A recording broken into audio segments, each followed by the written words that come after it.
Tout commence par une défaite. Celle de Fan Rui, le champion d'Europe de Go, un Français d'origine chinoise, brillant et arrivé en France à 18 ans, alors qu'il était déjà professionnel depuis ses 15 ans dans son pays. Qu'on soit bien d'accord, la défaite en elle-même, c'est pas bizarre. Tomber sur plus fort que soi, ça arrive. Fan, il est humain et n'est que, entre guillemets, deuxième dan sur 9. Ce qui est troublant dans cette histoire, c'est qu'il vient de perdre 5 matchs d'affilée, contre un adversaire qu'il n'a jamais vu, qui n'a jamais dit un seul mot et qui ne connaissait même pas les règles du jeu il y a à peine un an de ça. AlphaGo. AlphaGo, c'est un ordinateur, comme Deep Blue l'a été sur les échecs, sauf que c'est 30 ans plus tard. 30 ans plus tard parce que le jeu de Go, c'est surtout un jeu extrêmement complexe. Pour vous donner un ordre d'idée, en 40 ans de recherche, les meilleurs programmes avaient à peine le niveau d'un bon amateur. Et les chercheurs espéraient dépasser les professionnels d'ici 2030. C'est un jeu considéré comme un art dans certains pays d'Asie, un jeu qui résiste à l'ordinateur, dans lequel l'intuition et la créativité sont obligatoires, et pourtant un jeu aux règles si simples qu'on pourrait les résumer en une phrase. Entourer l'ennemi. Donc voilà, Fan a peur. Il est peut-être le seul à être au courant, mais un programme que personne ne connaît est en train de devenir secrètement monstrueux. S'il continue d'évoluer à cette vitesse, rien ne l'arrêtera. Et le dernier rempart de l'esprit humain tombera face à la machine.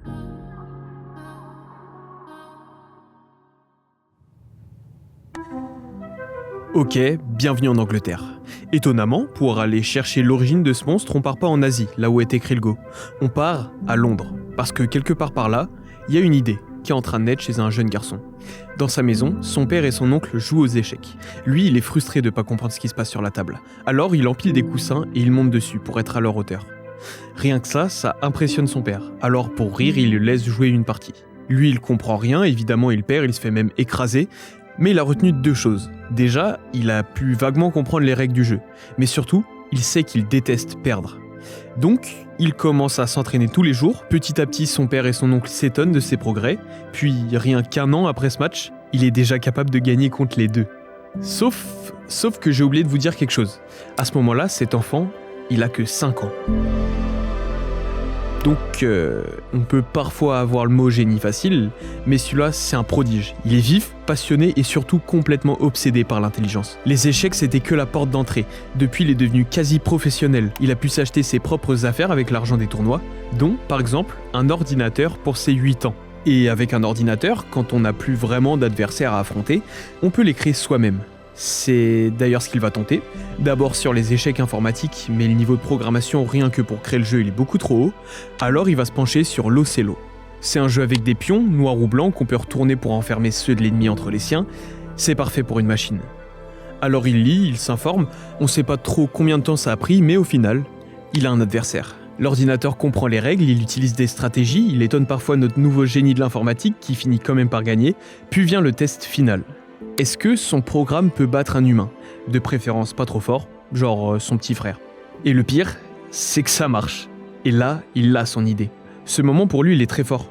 Il vient de créer quelque chose d'intelligent avec ses propres mains. Et vous savez ce qu'il s'est dit ? Attends, mais est-ce que je pourrais créer un cerveau ? Pour lui, c'est encore un jeu. Mais ni son père, ni son frère, ni même lui le sait encore. Cet enfant, il s'appelle Demis Hassabis. C'est lui le vrai adversaire de Fan, et encore une fois il a gagné. Mais comment il a gagné, au juste ? Comment ça marche le Go ? Je l'ai dit très vite, c'est un jeu qui consiste à entourer son adversaire. Ça se joue sur un plateau de 19 lignes par 19, un joueur a les pierres noires, l'autre a les pierres blanches, et chacun essaye d'avoir le plus de terrain possible pour gagner. Pour gagner, donc, impossible de bouger une pierre, une fois posée. Mais en encerclant celle de l'ennemi, on peut lui prendre du terrain. Par exemple ici, en posant la pierre là, vous gagnez la zone. Pareil ici, en fait, peu importe la taille, tant que la zone est pleine et entourée, on peut la prendre. En jeu, les parties ressemblent souvent à un champ de bataille. Les combats se jouent sur les 4 coins du plateau en même temps, et c'est pour ça que les joueurs parlent même souvent d'invasion, de siège ou de survie même. Et quand on se retrouve en fin de partie, on compte le nombre de points, le terrain en fait, pour voir qui est le vainqueur. Et vous inquiétez pas si c'est pas très clair pour vous. De toute façon, c'est pas une histoire de technique, c'est une histoire d'humains et de robots. Et puis, maintenant que vous avez les bases, on peut aller voir comment s'est débrouillé AlphaGo. Ok, partie 1, la surprise. Fan joue calme, comme il sait le faire, des coups classiques, prudents des deux côtés, il a même une avance de presque 10 points, comme ça jusqu'au milieu. D'ailleurs, c'est peut-être la première partie que vous voyez, c'est probablement incompréhensible. Alors j'ai une petite astuce, essayez de voir ça comme une lutte. L'adversaire tente d'attraper votre jambe, vous le mettez au sol et vous tournez autour en utilisant la force de l'autre. Et l'erreur classique qu'on doit jamais faire en combat, et c'est ce que Fan va faire d'ailleurs, c'est de se relâcher. AlphaGo le sentait depuis le début. Il a jamais baissé sa garde, lui, c'est juste une machine, et il a renversé la partie. Victoire de l'ordinateur avec 2 points et demi. Partie 2 et 3, notre champion joue plus agressif pour créer du chaos, c'est lui qui engage les combats, et la technique marche, seulement quelques coups. AlphaGo punit, le mental de Fan est déjà très bas, et l'ordinateur le sait. Maintenant c'est à son tour de passer à l'action, il lâche la défense pour attaquer, sauf que comparé à Fan, lui il peut jouer très vite sans faire d'erreur. Il a pas d'ego, il doute jamais. Au final, les 2 dernières parties se passent à peu près pareil. Le champion voit AlphaGo s'améliorer au fur et à mesure, et comme il le disait lui-même, en se focalisant toujours sur la victoire, on finit par la laisser filer. Abandon de Fan, 5-0 pour DeepMind, et le combat est plié. Donc, la nouvelle a mis quelques mois avant de sortir. Forcément, tous les médias en ont parlé, et les joueurs de Go étaient pas très contents. Vous imaginez, en 2016, DeepMind avait quasi 10 ans d'avance sur la concurrence. Personne s'y attendait, et comme AlphaGo a été très bon, ils ont eu peur pour leur jeu. Ce qui est intéressant, c'est qu'on peut déjà avoir une petite idée de la mentalité de l'ordinateur. C'est un adversaire qui met une pression énorme. En face, quand on a l'avance, on pense qu'on tiendra pas, et quand on est en retard, on sait déjà que la défaite arrive. Mais ceux qui étaient pas là dans la pièce, ça ils le savent pas. C'est Fan qui le raconte, quand tout est sorti, sa femme l'a appelé pour lui dire de pas aller sur internet. Dessus, les gens sont durs. Ça se moque de lui, on parle que de ça et surtout, on le compare. Regardez, si on ressort notre système de Dan de tout à l'heure, là il y a Fan, meilleur joueur d'Europe, sauf qu'ensuite il reste tout ça. Et il est pas très vrai parce que l'écart entre les Dan il est de plus en plus grand quand on avance. Faut 2 fois plus d'efforts pour passer de la Dan 3 à 4 que de la 2 à la 3, et ainsi de suite. Alors pour beaucoup, c'est pas AlphaGo qui est monstrueux, c'est surtout Fan qui est pas à la hauteur. C'est dur pour lui, vraiment. Mais d'un côté, c'est un élan d'espoir pour le jeu. Ça veut dire que quelque part, il y a bien plus fort. Une 50aine de joueurs au sommet même, qui sont à des années-lumière du niveau de Fan. Il paraît même qu'en Corée, Lee Sedol observe. Lee Sedol, à cette époque, il gagne chaque championnat. Il est considéré comme le 2e, voire le plus grand joueur de Go de l'histoire, et surtout, c'est le meilleur actuellement.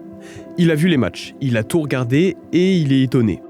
On parle partout de la future intelligence artificielle qui prendra sa place, mais pour lui, le programme est pas si fort que ça.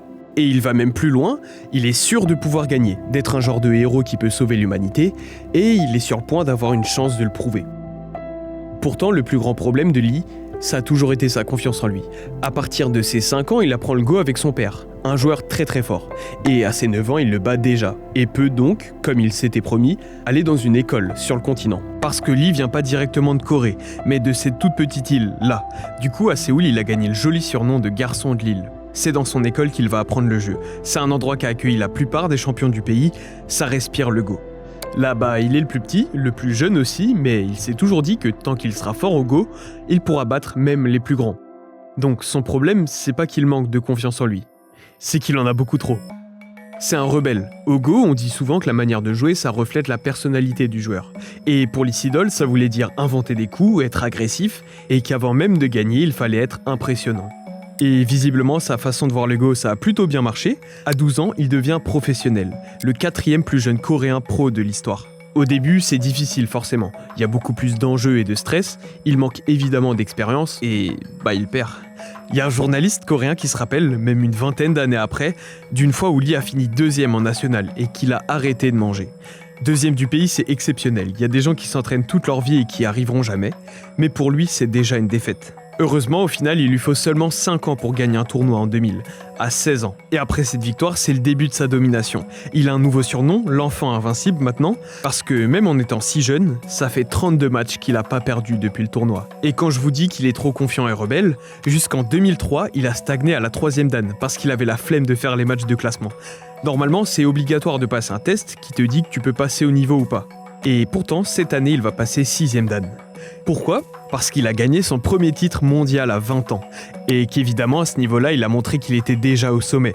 Un joueur de son rang, face à lui, il se ferait écraser. Alors c'est la fédération coréenne qui va changer les règles pour lui.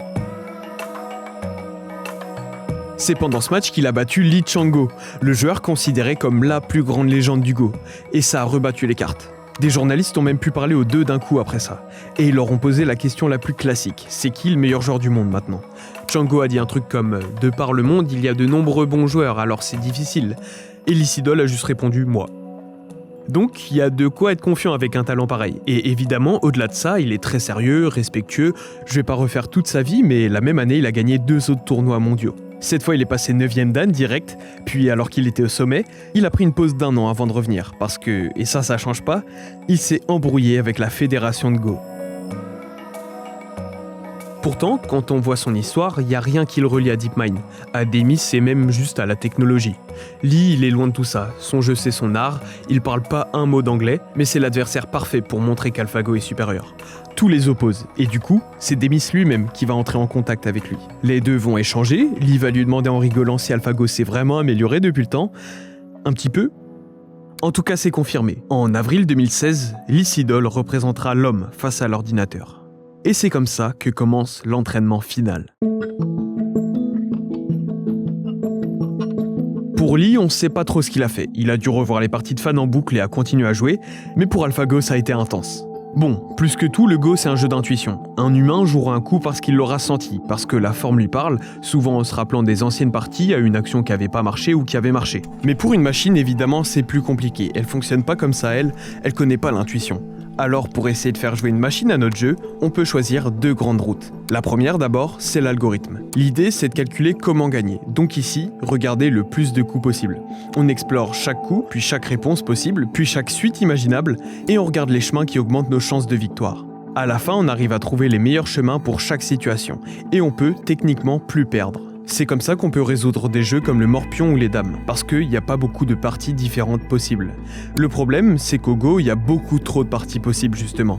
C'est tellement grand que pour comprendre ce nombre, faudrait s'imaginer que dans chaque atome de l'univers, il y a un autre univers à l'intérieur, et que tous les atomes de tous ces univers, ça se rapprocherait enfin du nombre de coups possibles. C'est énorme. Pour réduire ce nombre de chemins à explorer, on peut aussi choisir de prendre que les chemins les plus prometteurs. C'est ce qu'on fait aux échecs. Ce qui est bien, c'est que chaque pièce a une valeur différente selon sa puissance. Alors en comptant nos points et ceux de l'adversaire, quand on en a plus, on sait quel chemin suivre. Mais encore une fois, impossible de faire ça sur le Go. Tous les pions ont la même valeur et puis juste. Regardez ce plateau et dites-moi qui va gagner là. C'est hyper dur, même en tant qu'humain. Comment on évalue la situation ici ? Sans bien connaître le jeu, il n'y a pas vraiment d'indicateur de qui est en train de dominer. Pour vous dire, on voit même souvent des amateurs de Go qui partagent leurs parties sur internet pour savoir qui a gagné. Donc, faut tester la deuxième route qui s'offre à nous, l'intelligence artificielle. Une IA, c'est juste une manière d'apprendre à une machine de prendre une décision, sans tout lui écrire à la main. Par exemple, au lieu de lui dire « si l'adversaire fait ça, alors joue ici », on va lui faire comprendre toute seule quel coup jouer. Pour ça, il faut qu'elle apprenne le jeu par elle-même. C'est plus complexe, mais c'est parfait pour AlphaGo.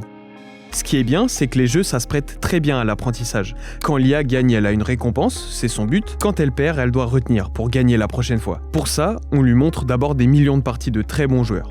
On la laisse comprendre les règles, retenir les meilleurs coups, comprendre ce qu'elle fait, et petit à petit, on lui demande même d'améliorer les situations. À ce stade, elle a juste le niveau d'un bon amateur. Il n'y a aucune créativité dans ses coups, juste de la théorie pure. Elle battra jamais les meilleurs comme ça. Donc, on va faire quelque chose d'incroyable, un peu flou aussi. On va la faire jouer contre elle-même. Plein de parties contre plein de versions différentes de notre machine. On va l'autoriser à apprendre comme ça, à tester des coups pour peut-être améliorer ses connaissances, voir comment elle répond, puis ajuster le tir. Si ça marche pas, elle se sent mal et on oublie, mais si ça marche, on garde. Par exemple, au début, elle joue les ouvertures classiques qu'elle a apprises, comme les humains. Mais après 10 000 parties contre elle-même, elle tente un truc bizarre dans un coin du plateau que personne n'a jamais exploré. Comme personne n'est prêt à réagir à ça, la technique marche. Du coup, elle recommence et ça remarche. Alors, elle garde le coup. Et là, elle a découvert quelque chose de nouveau, trouvable dans aucun livre. Est-ce qu'elle serait pas en train de créer quelque chose ? Évidemment, c'est beaucoup plus complexe, mais dans les grandes lignes, c'est comme ça qu'a été créé AlphaGo. N'empêche, on tient quelque chose de dingue là. Mais il y a un problème. Tout au long de l'entraînement, on a fait ça dans notre coin, dans les labos de DeepMind. En réalité, personne ne sait si ça marche vraiment. Est-ce que ça tient la route contre un humain ? Pour ça, on peut pas directement l'envoyer face à Lee. Si ça plante, le projet est fini pour toujours. Donc, il faut tester AlphaGo, en secret. Et pour ça, il nous faut quelqu'un de confiance, un vrai pro qui pourrait dire honnêtement où en est la machine, mais qui connaisse déjà AlphaGo pour avoir une idée de l'évolution. C'est incroyable à quel point la vie de fan a changé avec DeepMind. Il y a quelques années, il donnait des petits cours en France pour développer la communauté. Maintenant, il est dans une équipe de génies qui vont défier une légende. Officiellement, il est leur ambassadeur. Ça donne plus de crédibilité à l'entreprise de s'associer à un champion. Mais le vrai objectif pour eux, c'était surtout de trouver des problèmes. Alors voilà, à peine arrivé, Fan redécouvre AlphaGo, plusieurs mois après leur dernier match. Dans leur labo, il enchaîne les parties, des dizaines par jour, tous les jours pendant des heures, et le résultat, il perd. Tout le temps.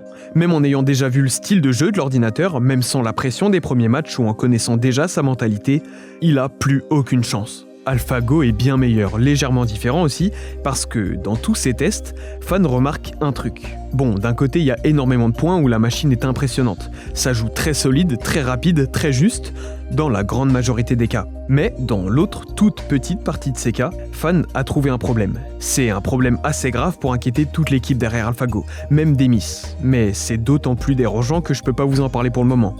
Parce qu'il n'y a plus le temps. On est déjà en mars. Donc, ça fait déjà 5 mois depuis l'annonce du match entre l'e-Seedle et l'ordinateur. Et c'est enfin le moment. Pourtant, toute l'équipe s'est activée pour trouver une solution, qui n'est pas complètement fonctionnelle. Et maintenant, ils embarquent quand même AlphaGo à Séoul, en croisant les doigts pour que le problème se monte pas une fois arrivé.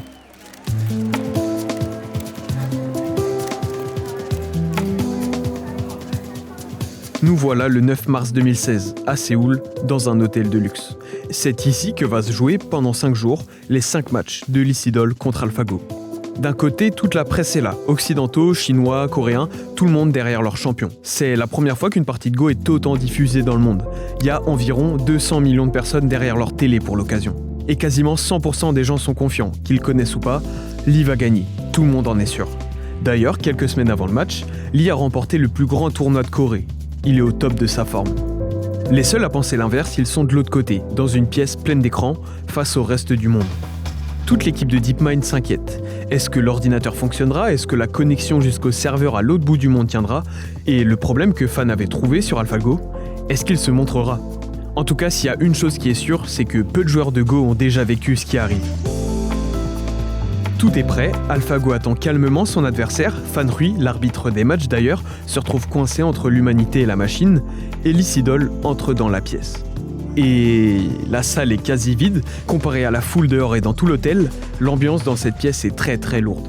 Puis la première partie sur 5 commence, Lee s'installe, choisit les pierres noires, commence à jouer, et c'est parti pour 4 heures de tension. Hello and welcome to the Google DeepMind Challenge match live from the Four Seasons in Seoul, Korea. Tout doit parfaitement marcher pour DeepMind. Leur victoire signifierait une avancée énorme pour la science, mais une humiliation, pas seulement pour Lee, mais pour tous ceux derrière. Tout le monde se rappelle de Deep Blue, sauf que comparé à cette machine, AlphaGo a appris par lui-même et ne s'est pas seulement reposé sur ses calculs. Si c'est possible pour lui de travailler tout seul, à quoi sert encore l'homme ? Et qu'a-t-il d'aussi exceptionnel à maîtriser un jeu, quand une IA prend quelques mois pour être meilleure ? Pourtant, au moment le plus important, AlphaGo ne fait rien.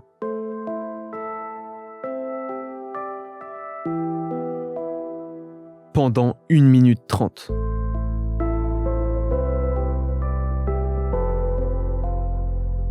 Et ça finit par marcher. Bon, l'ordinateur fonctionne, c'est déjà ça. En revanche, c'est tout de suite moins crédible pour les spectateurs. Et en même temps, pour ceux qui s'intéressent un peu à l'IA, ça paraît fou que quelqu'un réussisse déjà l'exploit de résoudre le Go informatique. Il y a quand même un prix d'1 million de dollars pour celui qui y arrivera. Dans l'esprit des gens, c'est qu'une machine. Dès les premiers coups, il y a quelques doutes sur son vrai niveau. Niveau que semble d'ailleurs vouloir tester l'e-Seedle, qui joue noir, et a donc pu commencer en premier. Tous les pros qui le regardaient à ce moment-là ont senti qu'il jouait pas comme d'habitude. Il veut voir comment la machine répond, jusqu'à quel point elle a appris. Alors dès le 7e coup, il tente quelque chose qui n'a jamais été fait. Selon Redmond, un des commentateurs 9e Dan, jouer aussi bas, c'est pas quelque chose qu'on fait. Ça assure pas la protection d'une zone qu'on pourrait récupérer plus tard, donc faut avoir quelque chose derrière la tête. But I wouldn't be surprised if he just to take one of the powerful tools that this program has and make it maybe less powerful. D'ailleurs, c'est, selon un autre commentateur, la première anomalie de toute la carrière de l'e-Seedle. Mais la partie défile. La salle, les présentateurs, tout le monde est calme, parce qu'ils sont vite étonnés du jeu d'AlphaGo.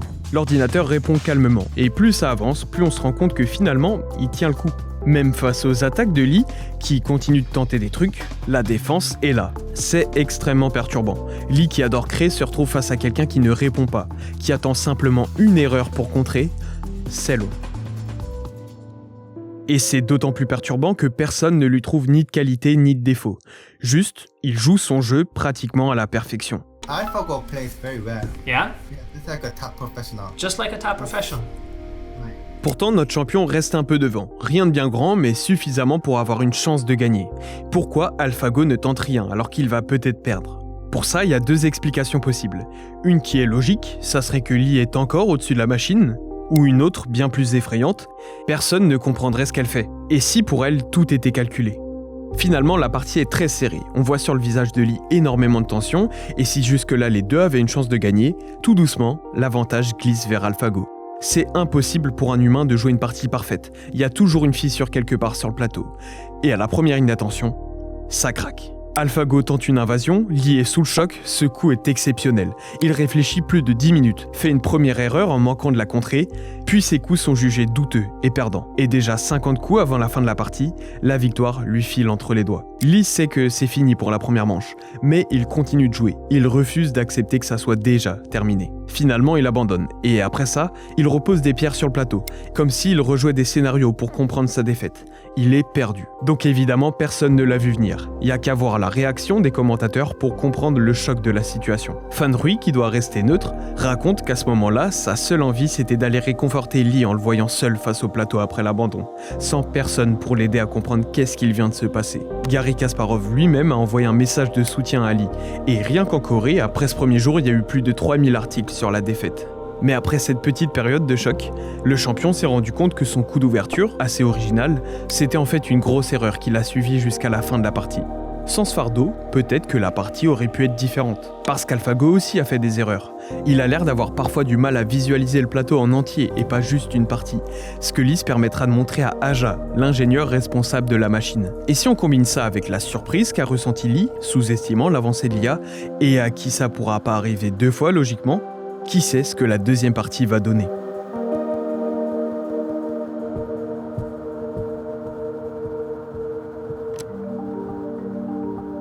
Le lendemain, pour la seconde manche, la pression est encore plus grande. Il y a encore plus de journalistes et Lee paraît bien plus fatigué. Il a repensé toute la nuit à sa défaite. Il a dit lui-même, il est désolé de s'être laissé surprendre. Avant, il pensait gagner 5-0 contre l'ordinateur. Maintenant, c'est plutôt 50-50. Donc, il a choisi une autre stratégie. Si la première partie, il l'a jouée agressive, il a très vite compris que la machine ne panique pas aussi facilement et que la défense, c'est son gros point fort. À partir de là, il prend 2 fois plus de temps pour jouer chaque coup. Encore une fois, la machine joue parfaitement, quasi aucune erreur, tout a l'air normal. Notre champion reste en position de défense, espère tenir jusqu'au milieu de la partie et subit les assauts sans répondre. Les rôles se sont violemment inversés depuis la dernière partie. S'il espérait qu'AlphaGo ne prenne pas l'initiative d'attaquer même s'il jouait très positionnel, Lee s'est trompé. Et on dirait même qu'AlphaGo joue le style de Lee Sedol mieux que Lee Sedol lui-même. Ce qui est terrible pour lui, il a honte d'avoir travaillé toute sa vie ce style pour finir par se le faire voler par une machine. Mais en même temps, il n'arrive pas à tenir. Il n'a pas un moment de répit pour contre-attaquer. Il a honte et il est tendu. Dans sa tête, il se répète une phrase.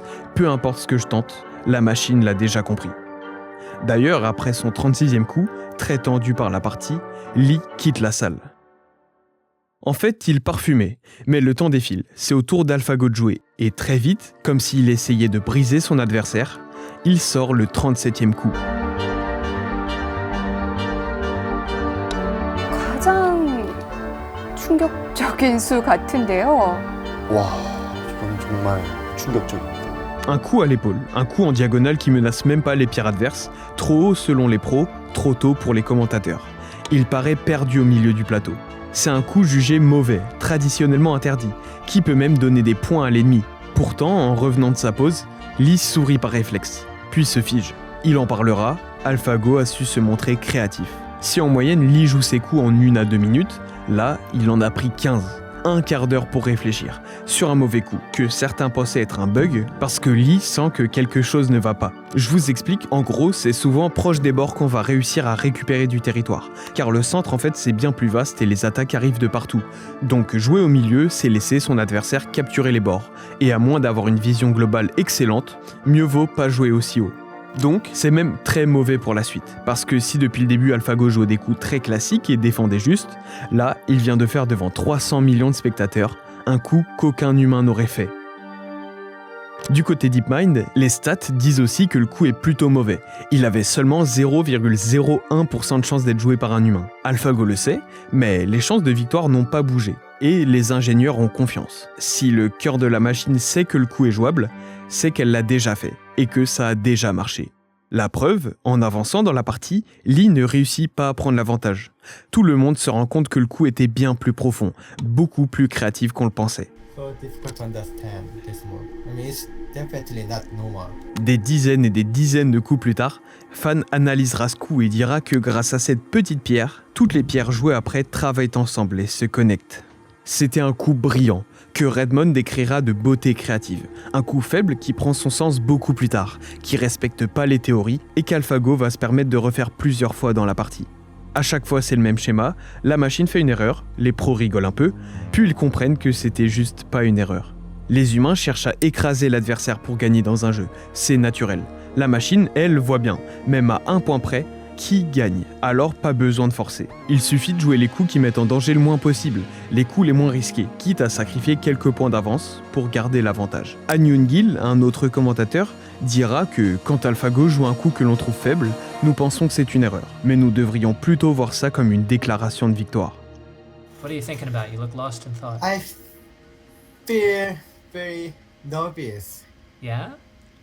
Oh, AlphaGo plays so good. 2-0 pour AlphaGo. Pour la première fois, l'ordinateur est vraiment terrifiant. Il a battu le dernier rempart du Go d'une manière vertigineuse. Lee s'excuse encore. Si la première partie c'était une surprise, celle-ci il s'y attendait et il a rien pu faire. Il s'en veut aussi, lui qui était arrivé tout confiant se rend compte qu'il a complètement sous-estimé la puissance de cette nouvelle intelligence. Après analyse, on découvre qu'il n'y a jamais vraiment eu de doute sur la victoire. Seules quelques personnes avaient remarqué qu'AlphaGo menait depuis le départ, dont Lee, qui dira en conférence juste après « Du début à la fin de la partie, je n'ai jamais eu l'impression de contrôler quoi que ce soit.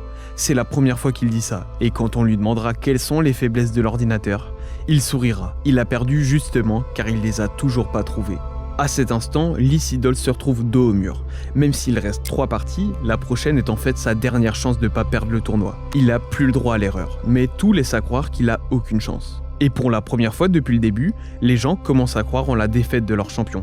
D'ailleurs, de l'autre côté de la salle, après avoir compté les points, Fan ira dire à Demis à quel point le coup 37 était incroyable, et Demis lui-même sera sans voix devant ce qu'il venait de créer.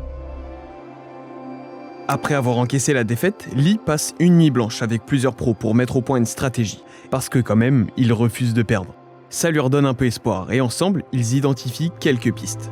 Premier truc, il doit se concentrer sur le début, voire le milieu de partie. La finale est beaucoup trop parfaite pour la machine. Ensuite, il propose de rendre le jeu le plus complexe possible. Rendre les calculs plus longs, ça pourrait faire commettre des erreurs à AlphaGo. Mais surtout, il doit tenter d'entrer dans un combat de Go, une situation qui demande beaucoup plus de stratégie grâce à une des règles du Go. Quand on capture une pierre, parfois l'ennemi peut nous réattaquer immédiatement, et ainsi de suite. Un joueur met un coup, l'adversaire lui rend.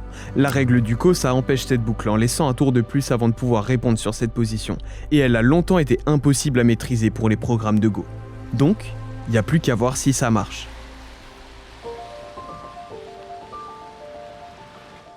Et à peine la 3e partie lancée, elle confirme déjà le niveau d'AlphaGo. Lee commence avec les pierres noires, ça veut dire qu'il a l'avantage. Il tente la formation qu'on appelle chinoise haute, qui lui donne beaucoup plus d'influence sur le plateau. AlphaGo l'envahit au 12e coup, Lee est déjà en position de défense, et le coup perdant arrive au coup 31. Pour un autre commentateur, c'est plutôt au coup 35. En tout cas, dès le 48e coup d'AlphaGo, on sait déjà que Lee ne gagnera pas. Cette nuit blanche était une solution désespérée. AlphaGo est, selon Han Yoon-gil, plus forte que n'importe quel joueur de Go. Prioriser le début et vouloir complexifier le plateau n'affecte pas la machine, mais affecte plutôt Lee, qui manque terriblement de sommeil. Tenter une nouvelle formation, ça n'a fait que le déstabiliser lui-même. AlphaGo connaît déjà, il a déjà vu ce genre de partie pendant ses millions d'essais. La dernière chance qu'il reste à Lee, c'est d'engager une bataille de Go gigantesque pour perdre l'ordinateur, chose qui n'est pas arrivée une seule fois dans les 2 autres parties. Mais Lee tient, assez longtemps pour que 100 coups plus tard, une faille lui saute aux yeux. Il peut enfin sortir sa dernière carte.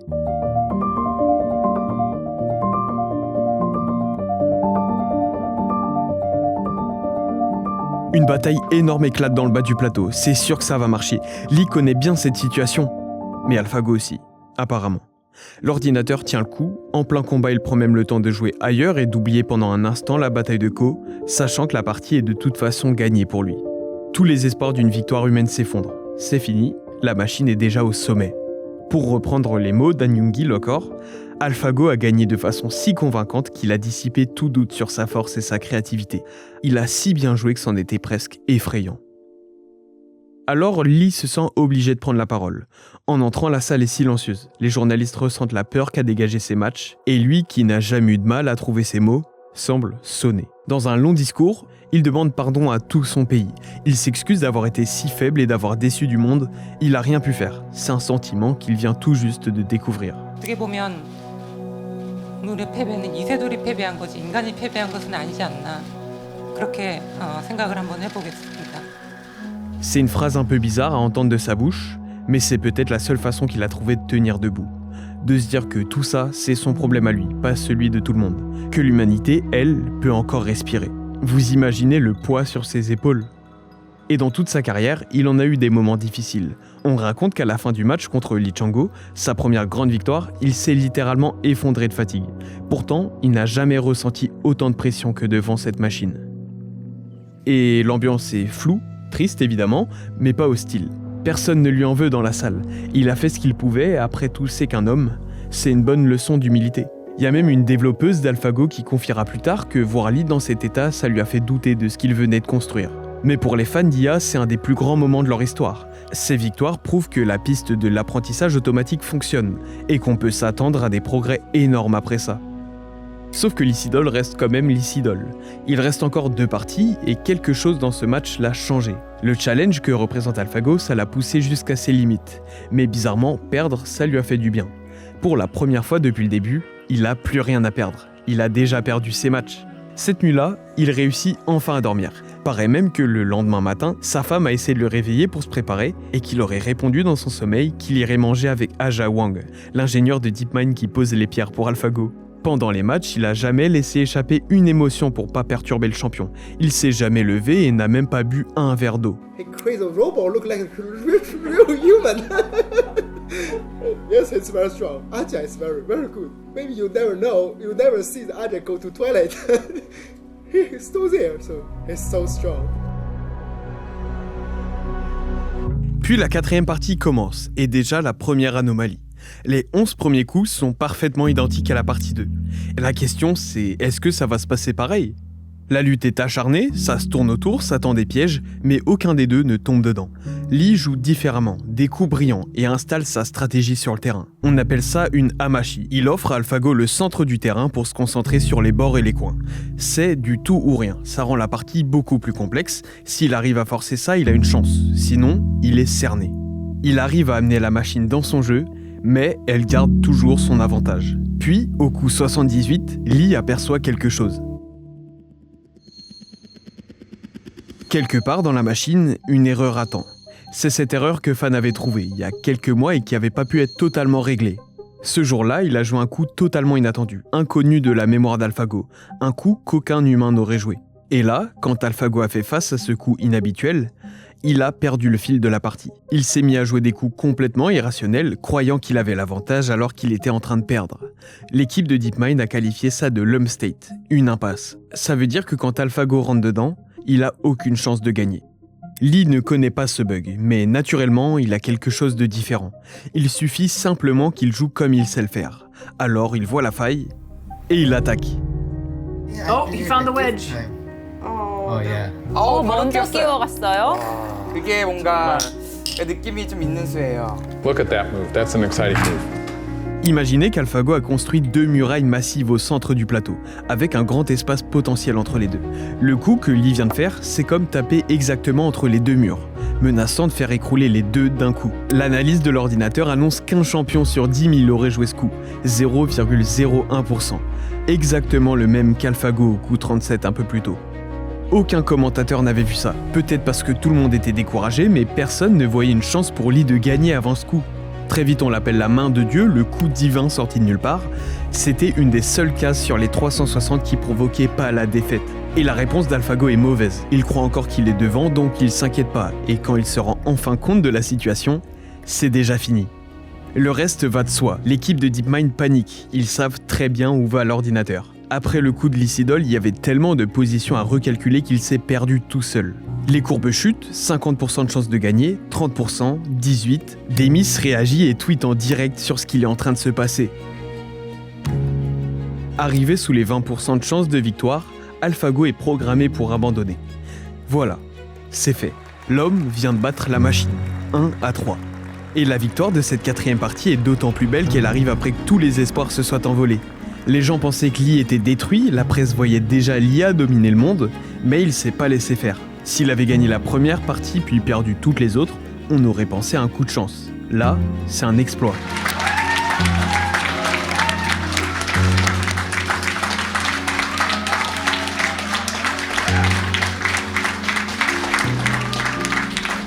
L'humanité respire. 이 1승은 정말 좀 그전에 모았고 앞으로도 바꾸지 않을 그런 1승, 정말 값어치로 매길 수 없는 그런 1승이 아닌가. 정말 기쁘고요. 이렇게 많이 응원해 주시고 격려 덕택에 그래도 오늘 한 판이라도 이긴 게 아닌가 싶습니다. 감사합니다.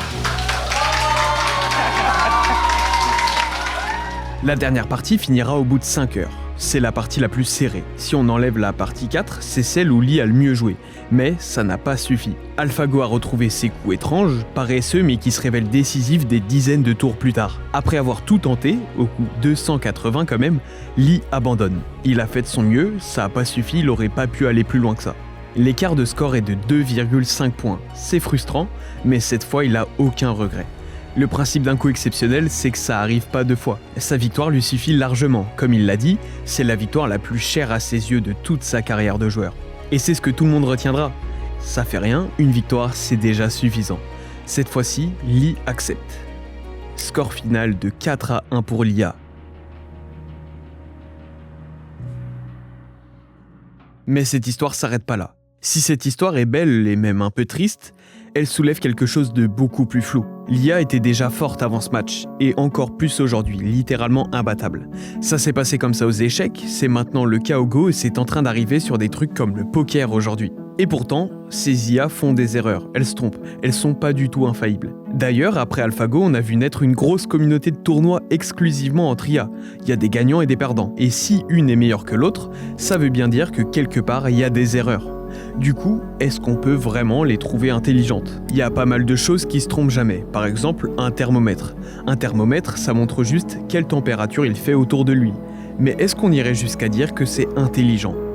En fait, ce qui rend quelque chose intelligent, c'est peut-être précisément sa capacité à se tromper et à en tirer quelque chose. Quand ça marche, on continue dans cette direction. Sinon, on ajuste. Et si j'ai décidé de commencer ma vidéo par une défaite, c'est pour vous montrer quelque chose. Tous les personnages qu'on a vus, tous, ils se sont trompés. Ils ont perdu un moment et pourtant ils en sont sortis avec quelque chose de plus. Après avoir perdu contre AlphaGo, Lee a gagné tous ses tournois pendant des mois. Fan, lui, est passé d'environ 600 à 300 au classement mondial. Champion d'Europe à nouveau. Et Demis, il a fini par décrocher un prix Nobel de chimie avec AlphaFold. Un logiciel construit sur la même logique qu'AlphaGo, mais pour mieux comprendre l'ADN. Ils se sont tous trompés, et c'est pour ça qu'ils sont arrivés jusque-là. Donc, l'IA est intelligente parce qu'elle se trompe aussi. Sauf que voilà le vrai problème. Si par exemple une IA propose un coup et que l'Isidol en propose un autre, lequel on va écouter maintenant ? Même si l'IA se trompe, même si Lee a raison et qu'il existe probablement un coup plus utile quelque part sur le plateau, aujourd'hui c'est toujours plus logique de suivre le raisonnement de la machine. On est dans un monde où il n'y a plus aucune raison d'écouter l'Isidol sur le Go. Mais si on n'a plus de raison d'écouter les humains, alors pourquoi pas laisser l'IA décider d'autre chose ? Parce que si ça marche sur ce jeu spécifiquement, pourquoi on s'arrêterait là ? Maintenant, imaginez ce cas de Lee contre AlphaGo, mais pour votre médecin contre une IA sur un diagnostic, votre avocat sur une décision, un pilote sur une manœuvre d'urgence. Imaginez tout ce que ça peut engendrer dans notre quotidien. C'est sûr, on va probablement faire de plus en plus confiance aux IA, mais est-ce qu'on peut laisser quelque chose qui nous dépasse choisir pour nous ? Est-ce qu'on est sûr qu'elles auront raison, qu'elles auront les mêmes objectifs que nous ? Est-ce qu'on est prêt à arrêter de chercher par nous-mêmes ? C'est ça le vertige. Pas qu'elles soient parfaites, mais qu'elles soient suffisamment meilleures pour qu'on arrête d'écouter les humains.